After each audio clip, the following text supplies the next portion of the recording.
I guess just first off, for you, this being the ninth year of your camp, just what does it say, to you, or what does it mean to you knowing that it's been able to go on this long and, it still has had the success that Yeah. it's had?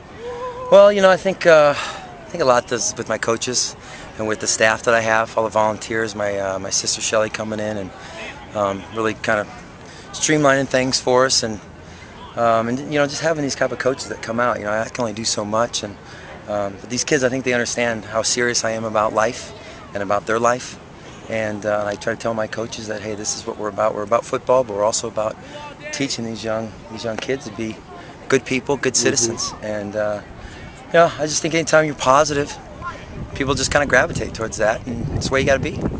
And just, you talk about how, like, you've always been one that's kind of wanted to be able to give back. Just, I guess, talk about the importance that provides you knowing that, you can create these opportunities for kids.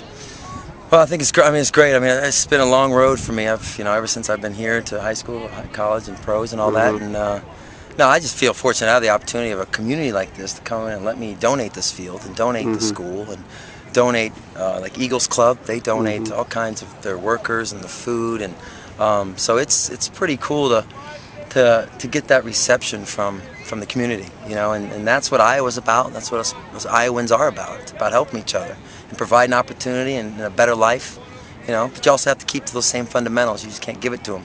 You got to educate them on how they need to get it, but you also have to give them the opportunity. So, no, I think it's a community effort at my camp, and it always has been, always will be, and I'm just proud that it's still moving. We're still getting 300 kids. Last time I talked to you, you were still playing in the NFL. I think you had just played for the Jets, and it was before you went to Oakland. What are some of the things that you've been doing now over the last couple of years since you stopped playing? Since retirement? Yeah.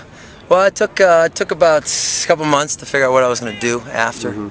Getting into renewable industry, the renewable space, especially solar. It's kind of where my space is at, and but also we're doing some other things with. It's kind of a service program. We're trying to educate not just kids of this age, but also high school, collegiate, and possibly professionally, to kind of help these guys become more efficient in their job. And I wish that when I was going through, I could have had somebody say, hey, if you can focus on this, and then all this other stuff you can focus a little bit on in the off season, but then you don't have to touch it anymore and don't have to worry about it, but you have the right support systems, then you can have a successful career, and then you can have a successful transition out of your career into your new career. So just keep them busy, and obviously putting all this together, and so I'm doing a little surfing, doing a little running, doing little triathlons, trying to keep in shape. Yeah. I saw actually that you participated in the Milrose games a while back. Tell me about that experience being in New York City for that and everything. Well, it was great. I've never ran there before. I ran against Willie Gault, one of the greatest receivers of all time. And, he's going almost 50 years old, and he whipped my butt, I got a call about a month before the race, and a guy was like, a good friend of mine, was like, hey, you want to run this race? I'm like, yeah, because he told me Willie was running. And it was just an opportunity to get out there.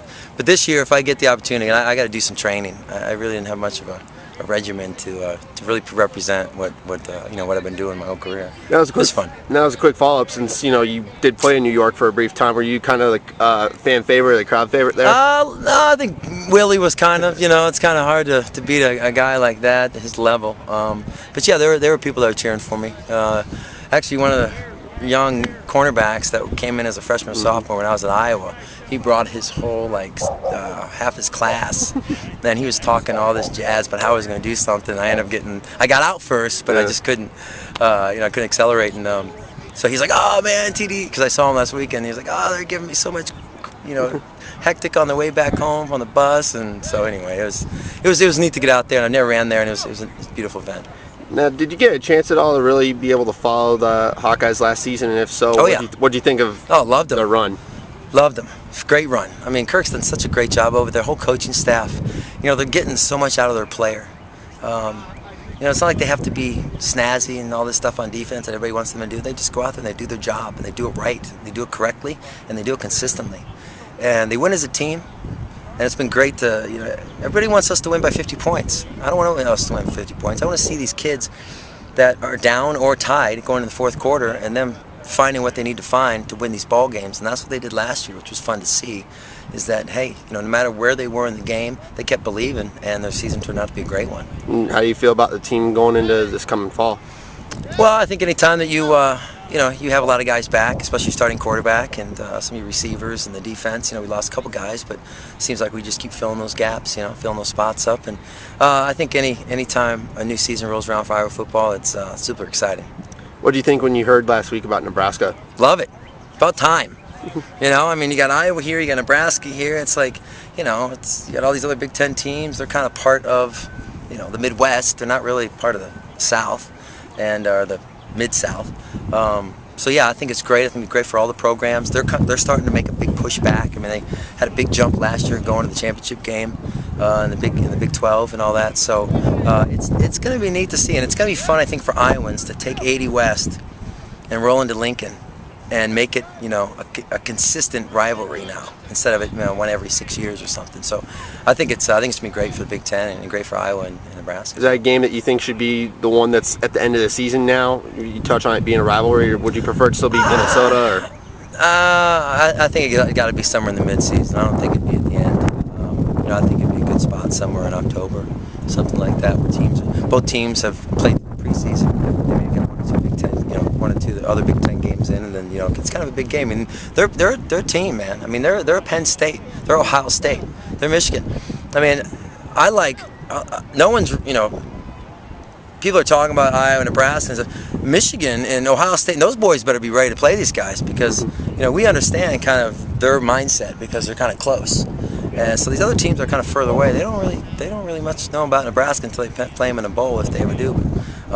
No, I think they're going to be surprised on how tough those guys play. But I think we'll have a good understanding of that because we're so close to them. Just a couple more questions, kind of going back to you. In addition to the camp this week, you have the Dwight Dash happening on Saturday morning. You just tell me a little bit about that and what you're hoping to get with that being the first one? Being the first one and being on the Univide cross-country course, a lot of people don't like to run in grass and they may think it's going to rain, all that stuff. So I'm hoping to have 50 to 100 people come out, participants. Next year I want to bring it down into the city and have it on the road and bring it down into downtown Iowa City and kind of help promote it and put some prize money out there so we can bring some more people in. The goal would be eventually to put in, have 3,000, 4,000, 5,000 people come in and run this race, and that's kind of where I want to get this thing to. But the first year is always a learning experience, and I think it's good that we're going to be a small number. But yeah, all the proceeds, everything's volunteer. It all goes to the Children's Hospital, University, and yeah, so it's going to be neat. I'm looking forward to it. It's 5K, so it's 3.1. You going to show up? You should. Why don't you come and cover it? I could if then you want could give us some. Yeah, it'd be great. Right. Come and cover it. Ask some people why they're there, what they're looking for, how they think of the course, and help us out. All right. And just with your camp here, I guess what are some of the things that you're kind of wanting to accomplish with this year's camp? I would imagine that every year you have a different aspect that you want to kind of approach. Well, this year we kind of changed it up a little bit with the testing. The NFL looks at in colleges and all, they look at all this testing all the time, and sometimes it can be overwhelming. But at the same time, that's what they're going after. That's what you need to get these kids prepared for. So we changed some things up to teach them a little bit more about what they're doing right now because they're testing right now, to understand what we're really what people are looking for and how we can help them. Also getting more into the playbook. We kind of watered down the playbook last year. I kind of dumped a lot of stuff on them. So I understood that, even though they're 8 and 11 years old, and I think they can learn so much, so I can take so much in 3 days, I sit back and I've been doing this stuff for X number of years, like, oh, this is easy, they should know this. So just getting a little bit more education on the football, in the classroom, getting them a little bit more engaged, and then seeing each kid come back and getting better. So yeah, I think every year you always want to get better and run more efficiently, and we had a little challenge this year with the new field and the school and all that, but it's been great. The weather turned out great today. I'm hoping the rain passes us over the next 2 days, but if that happens, we deal with it, and we got a plan.